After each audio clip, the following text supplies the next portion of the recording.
the opportunity to prepare a couple of articles for the APS journal, and I was asked if I wouldn't mind participating in one of these sessions and talk a little bit about the League of Nations. So I said, absolutely, I'd love to do that. The presentation that I'll provide today is actually a presentation I put together for the Spelman Symposium that was going to occur in just a couple of weeks, but that was postponed, and I thought this would be a great opportunity to at least give the presentation to folks that would be interested. So, okay, next slide, please, Tom.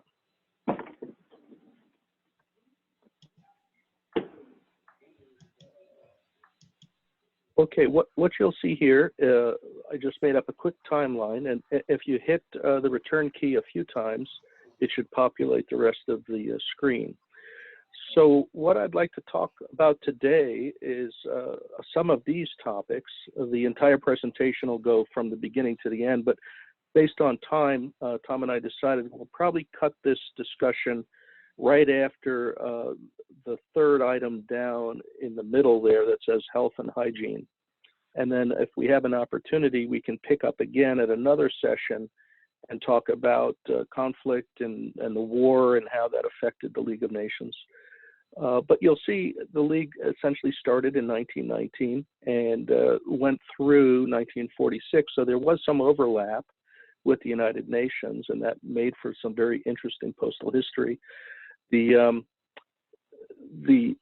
organization itself got its start at Versailles. And so what I'd like to do is kind of give a little bit of history. Hey, Greg. We're still Greg Galletti. We're still getting a bunch of beeps and stuff off of your. I don't know if it's coming off of your computer or your phone. Oh, okay. I think I have everyone else muted. So. Okay, let me shut down the other system. So hopefully that will help, but we'll see. Please stand by, everyone. I promise this will be interesting. Can you hear me? Is it still? Yeah. No, we can hear you. Okay. Hopefully it won't be too painful. But what you will find as we go through this, I'll give a bit of a history about the organization, its structure, and some of the activities. And what you will see is examples of postal history that have been identified over the years by various subject matter experts that document the history of the League of Nations. So it really makes for a very interesting collecting topic, because you can go out, look through thousands and thousands of envelopes, you know, at dealer booths, and once in a while you'll get lucky and you'll find something that relates to the League of Nations. So I'm going to go through and I'll show you examples of these sorts of things. And what you'll notice, there are several topics that we usually look for. One is cancellations. The League was pretty good about developing cancels for various meetings and things of that nature. Host governments were good about providing special cancellations for certain meetings. So that's one way that we document these things. The other way is through the stationery, the envelopes themselves. So a lot of the envelopes you'll see have corner cards or letterheads on stationery that would indicate, hey, this is from the League. And then within that stationery, those envelopes, you'll often see special markings, origin caches or receipt markings, things that would indicate something about that envelope and how it related to the League of Nations. So let's just get started. If you go to the next slide, please. So as I mentioned, the League of Nations actually was born at the Paris Peace Conference. And during the Paris Peace Conference, there were actually multiple meetings. The two that people probably know best of all is Versailles and Saint-Germain. And it's at each of these meetings that certain countries were brought in and they were evaluated and they had various peace treaties issued. So the big one for the League of Nations was really the first one, the Treaty of Versailles, because in the Versailles meeting is when they first adopted the League of Nations, and it's part of the covenant of the League of Nations is in the Versailles Treaty itself. And as you probably know, the Versailles Treaty was a pact between Germany and the powers that actually had won the war. So what do we see when we look for Versailles? I mean, you'll see in the first cover on the upper left, there's a special cancellation, a date stamp, Versailles Chateau. That's a special cancellation to commemorate the meeting. In blue there, you'll see an interesting origin cachet from the German peace delegation. And what we've noticed over the years, many of the delegations had those sorts of origin cachets. Sometimes they had special stationery as well. So those are the sorts of things you might look for if you want to try to document this conference. So there are some other examples. I believe that the example next to it, which also has a slightly different Versailles cancel. You'll see that it looks somewhat different than the first one. Again, there's multiple cancels that are out there. In this particular case, I believe this was a letter that was sent from a delegate from Italy. And there's a special, again, origin cachet representing that country. Below, you'll see, again, a different type of German peace delegation imprint. There's written in German on the top. And then the Germans themselves had a special cancellation also before the conference.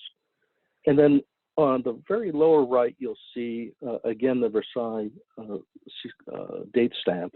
But you'll notice that there is, in the upper left corner of the envelope, it was specifically pre-printed by for the Secretary General of the conference. So we'll often see various stationery like that with origin cachets or with pre-printed envelopes that represent the various countries that were involved in these conferences.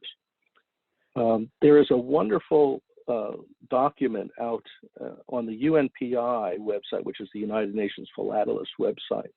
It's unpi.com. And under, if you go to our homepage, you're going to see there are some special studies on the left-hand side. And if you open up that link, there is a special conference study that was done by our editor of our journal, Blanton Clement. And it's a monumental piece of work. It's free. Everybody can just go there. You can get this information. It covers all the way from the League of Nations up to the United Nations, and every possible conference you can think of is represented in this piece of work. So I would highly recommend you go to the unpi.com website and take a look. Okay, next slide, please. So what happened after Versailles? I mean, the League got its start, and the first Secretary General of the League of Nations was a gentleman named Sir Eric Drummond, and he was a member of the British Foreign Service. I believe he was at Versailles as part of the British delegation. And so when the League first started, I mean, they had left Versailles and they went to London, and they were in London at Central Buildings in Westminster for a little less than a year. So it's a very short period of time. We don't know of any special cancellations or stationery that were specifically designed and used by the League of Nations, but we do have one example from this time period that has been unearthed in the last 50 years, and that's what I'm showing here. This letter was sent to a gentleman in New York. His uncle, I believe, or his father, was actually a member of the U.S. delegation and was a friend or an acquaintance of Drummond. So I think that's probably why he got a response. But you'll notice the piece of stationery there that actually bears the letterhead of the League of Nations. And it's from that time frame in May of 1919, and it was actually signed by Eric Drummond. So that is really, these two things are the only items that we know of from that very short interim period in London. If you press the button one more time, before you do that, can anybody look at that photograph? That's from one of the sessions, early sessions of the League. Does anyone know who Eric Drummond is in that photograph? Can you point him out?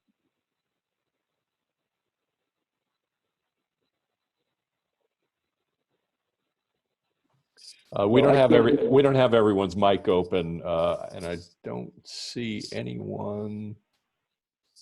Okay, well then I'll just put it up. Wait a minute, hold on. Tom Bowman. Yes, Tom. No. I said thumbs down. I couldn't see. Okay. Sorry. Okay. Well, Tom, if you would hit the return key once, you'll see where Eric is. So go back.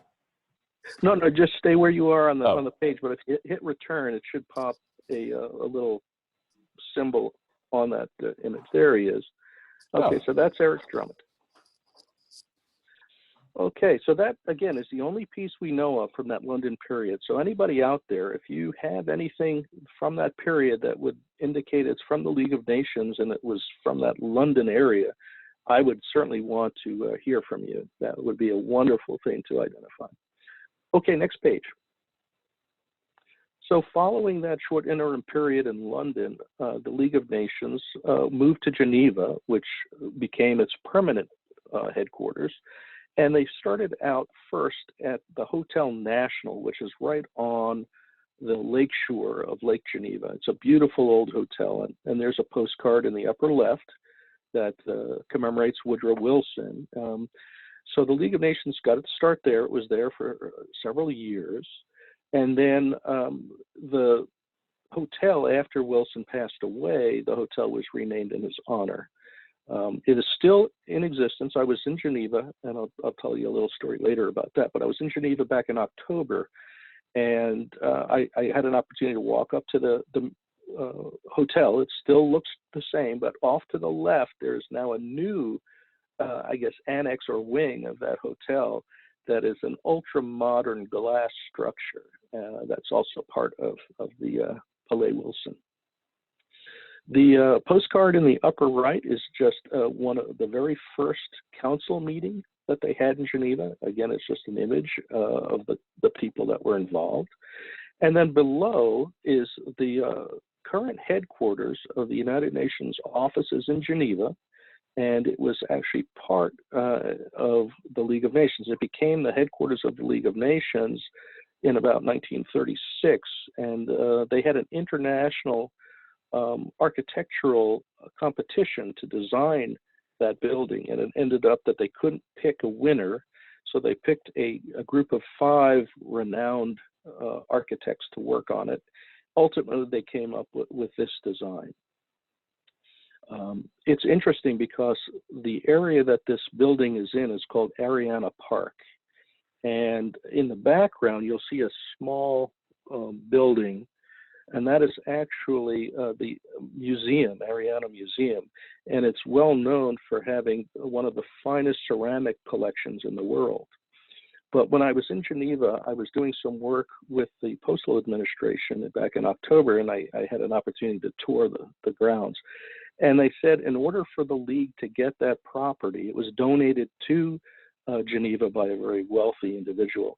There were 3 conditions that had to be met, and those conditions were that at the time there were wild peacocks running around in that area. And they had to ensure that the peacocks would remain free and get to run around and do whatever they wanted. The second thing is the individuals whose family donated that property, the last remaining individual, wanted to be buried on the property. And there actually is a mausoleum on the property for him. I assume he's in there. And that is, again, maintained. The third thing, which I found interesting, is that the property had to be maintained in its natural state. So they weren't allowed to like cut trees down or do anything too significant to alter the terrain. And importantly, they couldn't use like chemicals on the ground.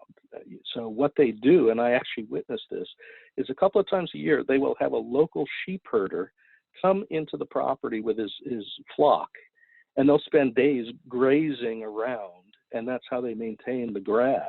And actually, it self-fertilizes that way as well. So I found that to be rather interesting. Okay, next slide, please. So let's start getting into something that you guys really want to hear about, and that's the postal operations. So the League of Nations, when it came into Geneva, There was some discussion about, what would happen, and would we have postage stamps specific for the league? What would we do? Because we know we're gonna have volumes of mail coming in and going out. So how would we best deal with this? And at first, for the first couple of years, the Swiss government just gave the League of Nations access to normal Swiss postage that was in circulation at the time.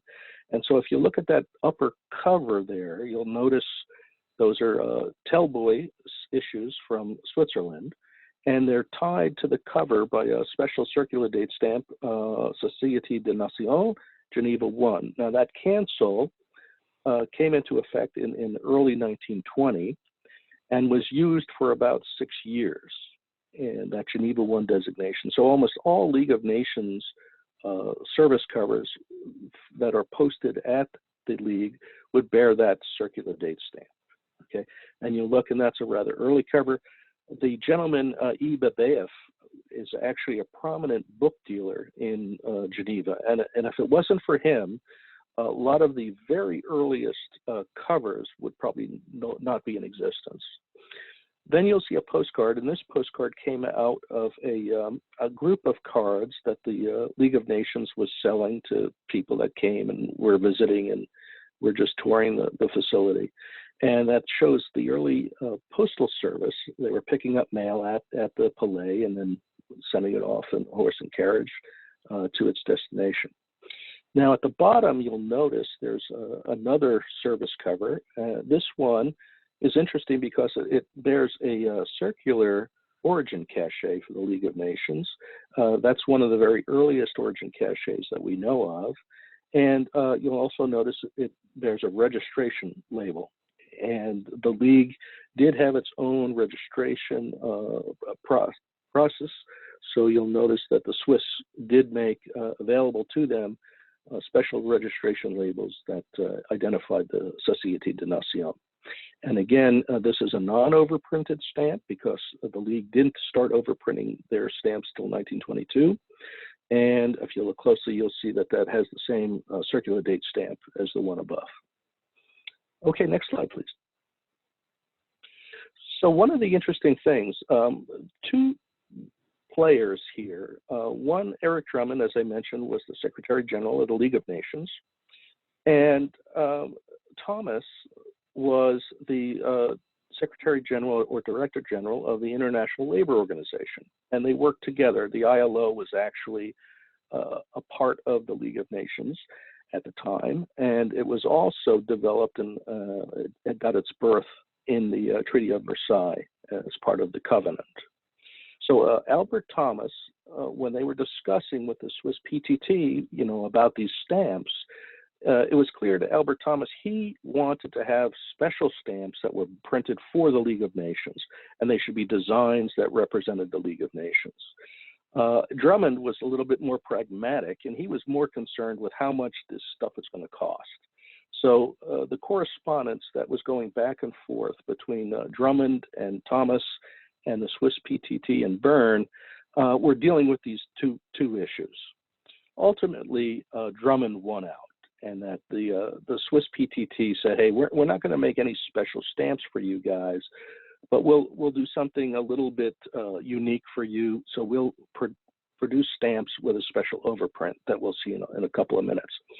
But one of the things I found interesting when I was over there, I had a chance to go through the League archives, and I specifically was looking for information related to the development of their postal system and their stamps, was this back and forth between Drummond and Thomas about these two themes. One being, hey, we need something that really publicizes the organizations, and the other guy saying, we need something cheap.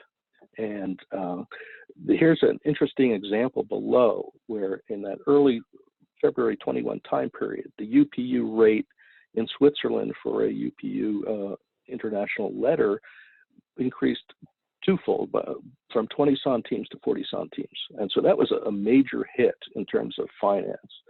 And in order to try to deal with that, some mail was actually transported, I guess, by pouch to the Paris office of the League of Nations. They had an information office over there.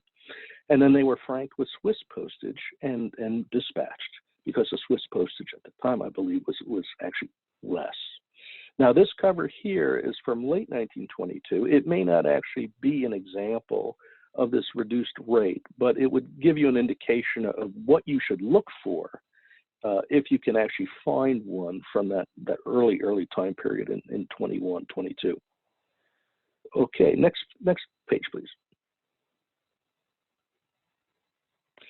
Oops, we jump one. Go back one. Okay, so here's the stamps. So as I mentioned, they were working with the Swiss PTT in Bern, and they decided that instead of creating special stamps, they would take the stamps they had in circulation, and they would run them through a letterpress process to put this overprint on the stamps. And you'll notice the three main stamps that they used for that beginning was the Swiss Tellboy, William Tell himself, and the Helvetia with the sword. Those were common stamps that were in circulation.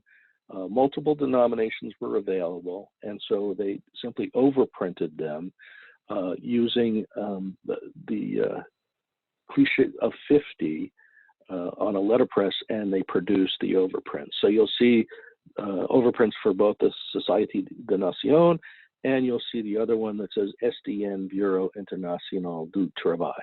And those were the first two overprints. Now, when the stamps were brought to the League, they were brought in sheets of 50. And so the smaller denomination in the lower left would be a typical sheet that was delivered to the League. Of course, it wouldn't have had those cancellations on it. I'll explain why they do. For the larger stamps, which came out later, they were produced in sheets of 25, and you'll see that's represented there. Now, why do they have the cancels like that? Well, they were canceled to order because the League was forbidden to sell those overprinted stamps to the general public in mint condition. Now, we know they exist because they're out there in the Feldtag marketplace, and they're rather expensive, the mint issues. How did they get out? Well, there's several ways they got there. One, somebody could have taken some from the post office and sold them to the dealer. Most of them actually probably were sent to the UPU, because every issue that was produced by the Swiss that had that overprint, several sets of them would go to the UPU for their archives. Some of them probably got out that way. And in some cases, we know that there were like presentation folders or dignitary folders that were given to important people. And chances are, over time, those folders were dismantled, the stamps were removed, and they ended up on the Feldtag market. Okay, next slide, please. So what kind of postal history is interesting from the League's perspective? Well, the League had a General Assembly, much like the United Nations does today, where they had member representatives from all of the countries that were part of the League of Nations, and they had even some observers, such as people from the United States, because the U.S. actually never joined the League of Nations. But we did have like permanent observers at the League, and they were involved with various activities.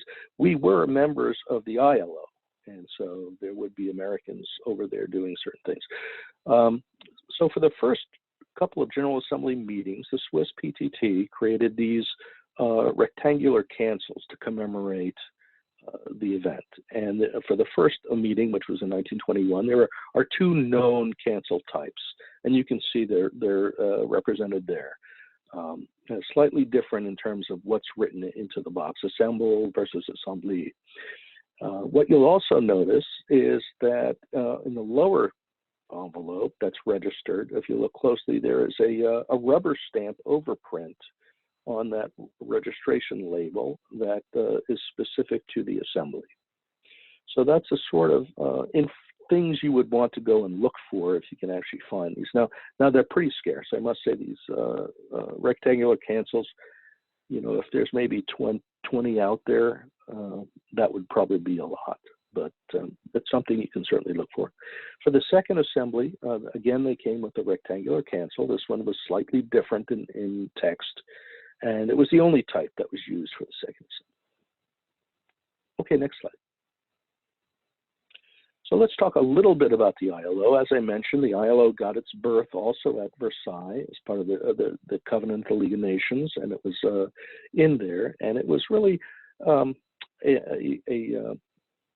organization within the League of Nations. It was somewhat semi-autonomous, but really it got its funding and certain things, I believe, from the League initially. So in the upper left, there's just a picture postcard of the original ILO building. Again, that was on the shores of Lake Geneva as well. And the very earliest covers, again, would have non-overprinted stamps on them. So if you look at that top right cover, you'll notice interesting that the stationery itself is in bold, League of Nations, right? And then down below, almost as a secondary thought, is the denotion for the ILO. So the very earliest covers were all pretty much like that. The League was still in the forefront, and the ILO was sort of banished as second place. Now you'll also notice on all of the ILO covers, they don't have any special normal cancellation like the Geneva one, Société des Nations cancel. The ILO didn't have a special circular date stamp. They used whatever the local post office with the Geneva 1 station was using at the time. And so almost all of the ILO covers are going to have that. The exception I'll talk about is down below for conferences. But in general, you'll just see typical Swiss date stamps and slogan cancels and things like that. So what happened? In March of 1923, this is about a year after the League got their overprinted stamps, the Swiss PTT issued the overprinted stamps for the ILO. And starting in March of 23, you would start to see, service covers with those stamps on it. Again, the registration label doesn't give you any indication that it's ILO because it was mailed from the local Geneva 1 station. And the circular date stamps, again, as I mentioned, are typical of the Geneva station. But in that transitional period between 21, 22, and 23, you'll notice now, all of a sudden there's been a reversal where the envelopes really kind of accentuate the ILO, and down at the bottom, the League of Nations is now secondary. So that's something that changed rather quickly. In the lower right-hand corner, you'll see a special envelope for the conference. So the ILO had conferences annually, and often, they would have stationery available for the conference attendees. And the Swiss PTT for those conferences did make special circular date stamps for that. And here's an example of perhaps a philatelic cover, but it was mailed from the conference. And you'll notice that there's a special registry label with a purple rubber stamp over the registry label, indicating it was from the conference. Okay, next slide, please. So let's talk very quickly about the Court of Justice, the Permanent Court of International Justice. Again, that came out of the Treaty of Versailles as well, and part of the Covenant. The PCIJ was described, as I mentioned, in the Covenant, and they established a permanent home in The Hague, the Netherlands. And the Dutch government, after 1934, started to issue special stamps specifically overprinted for the Court of Justice. So between, I'd say, 1920, 21 to 1934, the Court of Justice covers that you'll find would just bear normal Netherlands issues, non-overprinted issues, with the Gravenhagen date stamp above that indicated it's from The Hague. Again, the stationery, it's pretty obvious that it came from the court. The lower cover, which is from, I believe, 37, has one of the overprinted stamps, and it was only used for a very short period of time. Germany was getting the ball rolling with their aggression, and there was some disdain for that particular stamp, so that was removed from circulation.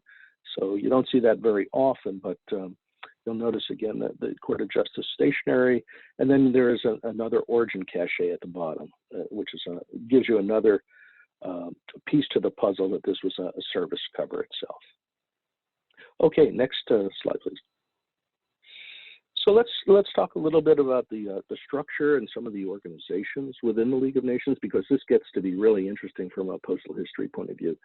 So one of the big things that the League of Nations did during the first assembly was they developed a High Commission for Refugees, and obviously there was a tremendous amount of displaced persons as a result of World War I. It was a humanitarian issue that had to be resolved, and the League took on the role of trying to repatriate people that had been displaced by the war.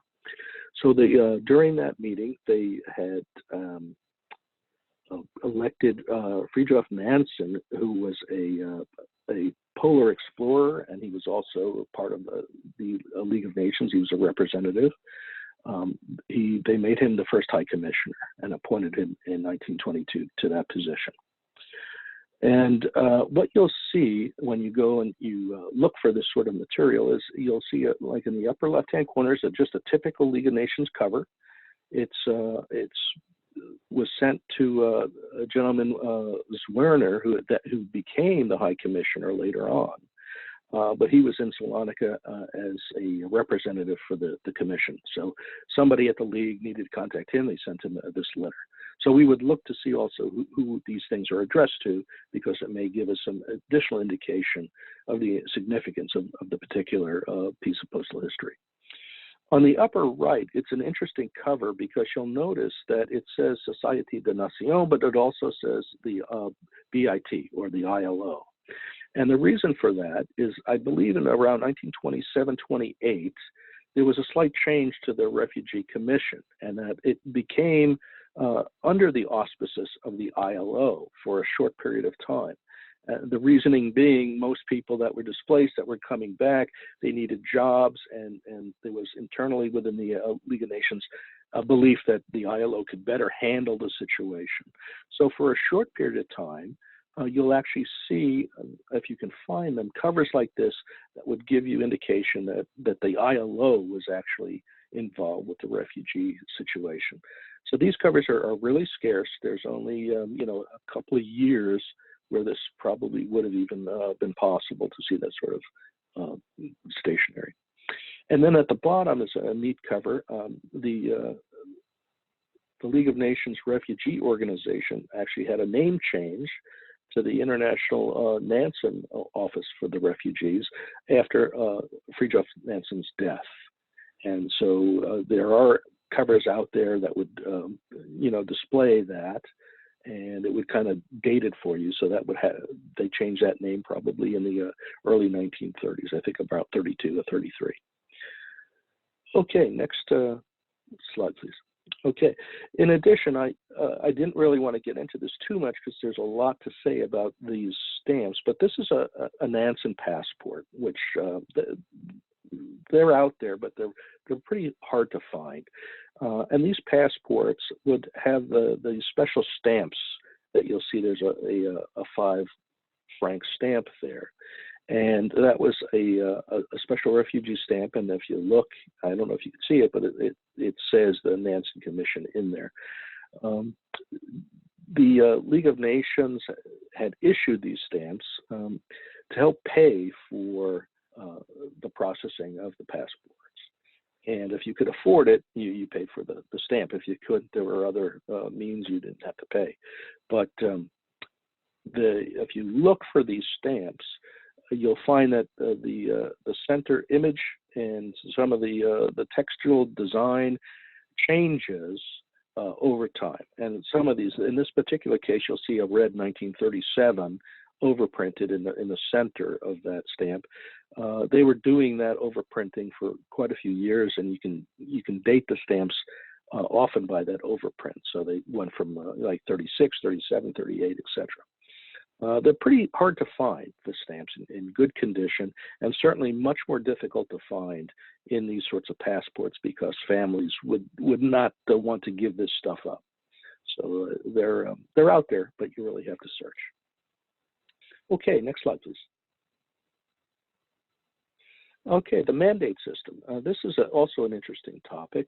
After the war, a lot of the colonies that were former German and Turkish colonies were basically given to the winners of the war, if you want to call anybody a winner, but that was namely Britain and France.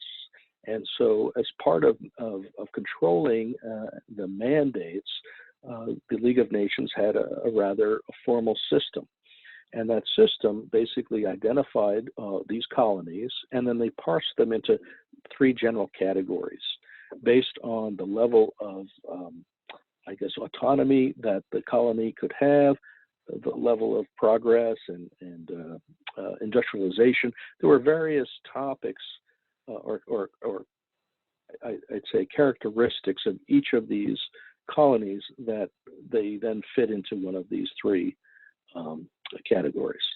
So what do we know about the mandate system through postal history? Well, if you look at that top cover, you'll see at the very upper left, it says mandat. And again, that's what we consider an origin cachet. So that would indicate that this letter that had gone from the League in Geneva to Bern was from the mandate section of the League of Nations. The reason they used those origin cachets was really an accounting system that they used within the League, so they could actually count how many covers were coming from the different sections of the League of Nations. So there are many, many of these origin cachets. They're rather collectible. Again, if you go, there was the Gaines catalog, which was the Bible of UN philately. Arlie Gaines put together a big list of these origin cachets. But in more recent years, again, if you go to the UNPI website, a lot of that is captured in some studies. Again, Blanton Clement did a wonderful study on origin cachets, not only of the League, but of the UN and various UN agencies. So it's a wonderful thing to take a look at. So in the lower left-hand corner, you'll see a cover that has a pre-printed corner card from the High Commission from the Republic of France for, I think this one was, the Office of the Levant. And so again, we often look for covers that have some official nature. So often if you see any kind of cover that has an official corner card of some sort from a commission, or they're usually, if you find something that actually says Société de Nation, or those are really, really sought after. But again, collecting all of this mandate material, this is just scratching the surface. I mean, there are stamps, there's all kinds of envelopes, and you could just make a lifetime collection just from the mandate activities. And then the bottom cover, again, you have to look at and not so much the corner card, it's just a typical League corner card, but you look to see where it's going, and it was going to Syria, and the president of the Council of Trustees for the Syrian organization that was controlling at the time. The SSGPO, again, that's an origin cachet from the Secretary General's office. Okay, next slide, please. Okay, League-related conferences. As I mentioned on the first slide, whenever the League would either convene their own conferences or they basically politicized and encouraged industry or organizations to convene conferences, often the country that was hosting that conference would commemorate that with special cancellations, sometimes special overprinted stamps, things of that nature. So these, again, are very collectible. One of the very earliest conferences that are affiliated with the League is this diplomatic conference in Spa, Belgium, back in 1920. So if you look at the cover, the postcard below, the postcard is specific for that conference. It has a bunch of information about the conference. But if you look closely, you'll see there's a circular date stamp that's specific to that SPA conference. So again, if you're going through postcards at a dealer, you'd want to be looking for cancellations like that show, you know, that these conferences actually occurred, and this is, you know, the philatelic evidence of such. On the right-hand side is a similar thing for the economic conference that was in Genoa, Italy, back in 1922. There are multiple date stamps known for that one. I've just shown two, but the upper one, which is the Genoa Conferenza, there's probably 6 or 7 different varieties of that one circular date stamp. Different size text, different arrangement. So you could, again, spend a lifetime trying to find copies and examples of each of these things. Okay, and often when you get these cards, they're usually sent from some delegate that was at the conference. A lot of times what's written there is quite interesting, and you can gain some history about that particular conference from reading their texts. Okay, next slide, please. So in addition to these special conferences, the League had a council, very similar to the Security Council that exists today with the United Nations. So this council was made up of a smaller group of the member states, I'd say the more important countries or the more influential countries, and they would meet annually and sometimes in special session, often outside of Geneva. And when they met outside of Geneva, on occasion, the hosting country, again, would issue a commemorative date stamp or some sort of cancellation that was indicative of that meeting. So here's a few examples.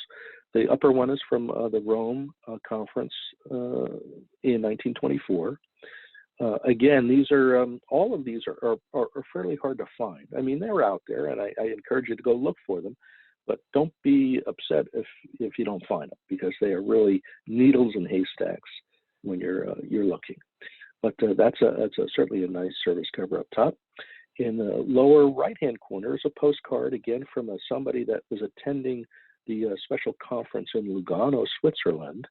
And you'll see there's actually 2 different cancels used on that particular postcard.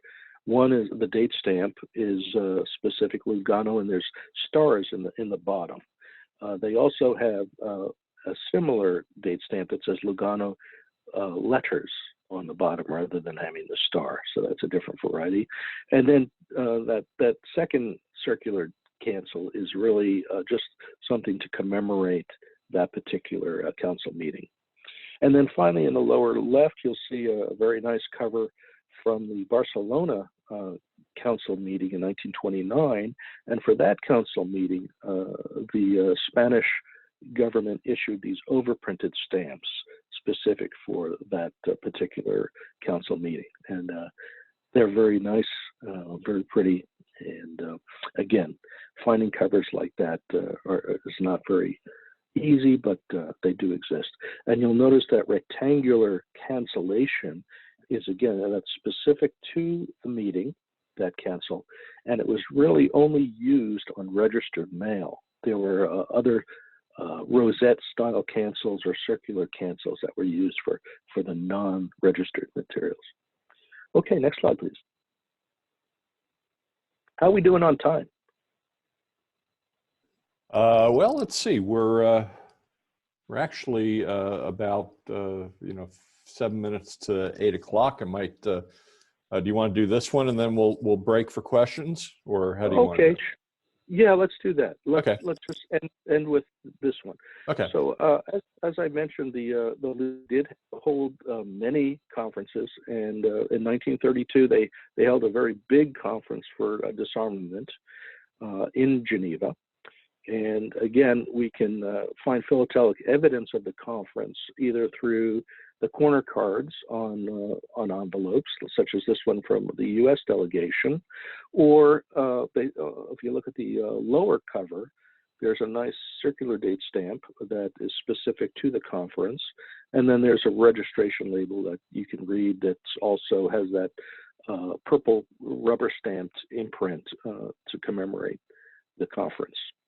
So again, this is just touching the surface on what's out there in terms of postal history that documents the activities of the League of Nations. But again, they're really interesting, and when you start to really get into the topic and start to study the history of the organization, these covers really start to blossom when you start to recognize people that they're addressed to or from, and the significance of what the roles they were playing in world history at the time.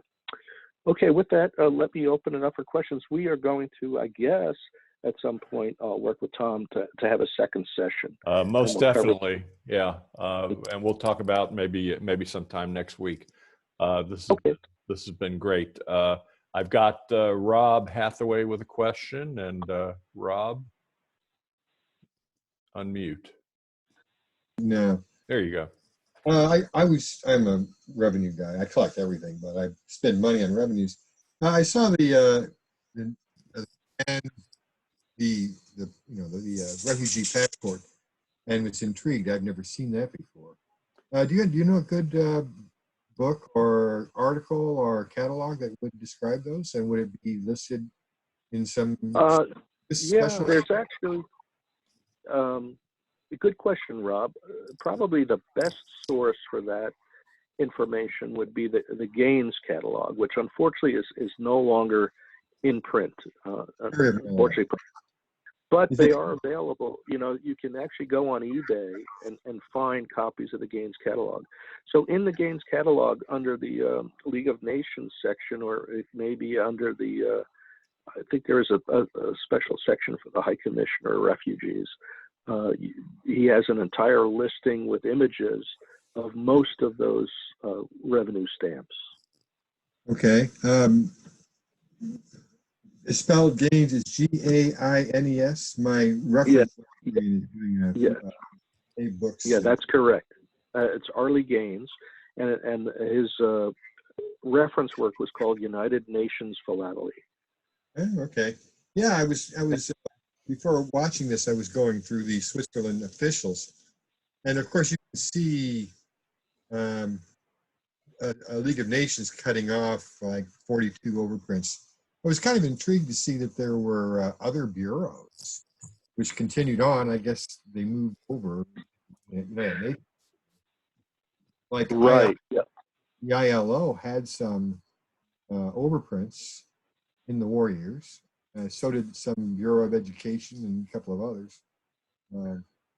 Then in the 1950 or so, they had their own dedicated designs. I guess forerunners of UN Geneva offices, probably. Right.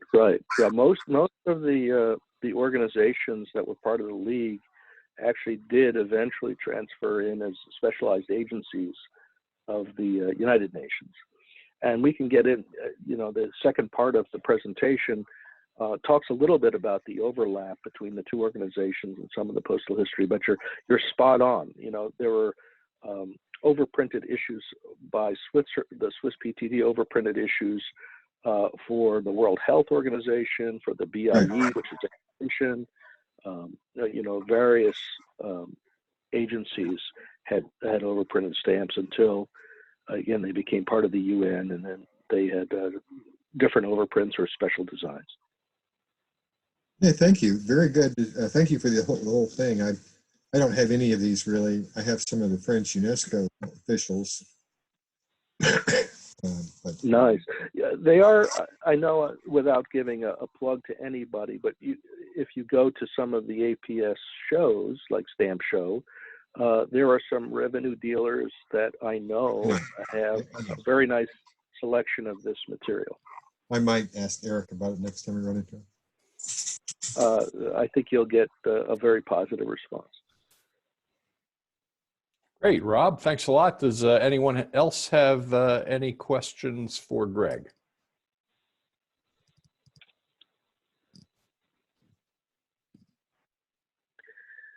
Oh, don't be shy. It was so incredibly thorough that no one has a question. So before we go, let me point out a couple of things for everyone watching from home.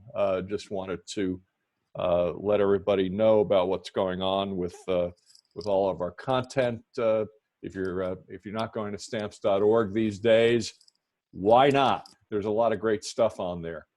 We will have an updated list of our stamp chats for tomorrow. Actually, I can tell you what tomorrow is right here. It's going to be Adventures in Expertising with Gary Lowe, and that's coming up at 3 o'clock tomorrow. So happy to see that. A couple of other things want to make sure that you know, the YouTube page with all of our movie nights that's on there, and also these stamp chats get posted to YouTube after they process. So Greg's will be on here, and Scott Tiffany's from this afternoon is already up and operating. Also, for those of you who want to help us get more younger members to the APS, we're now introducing a new membership plan called $25 for under 30.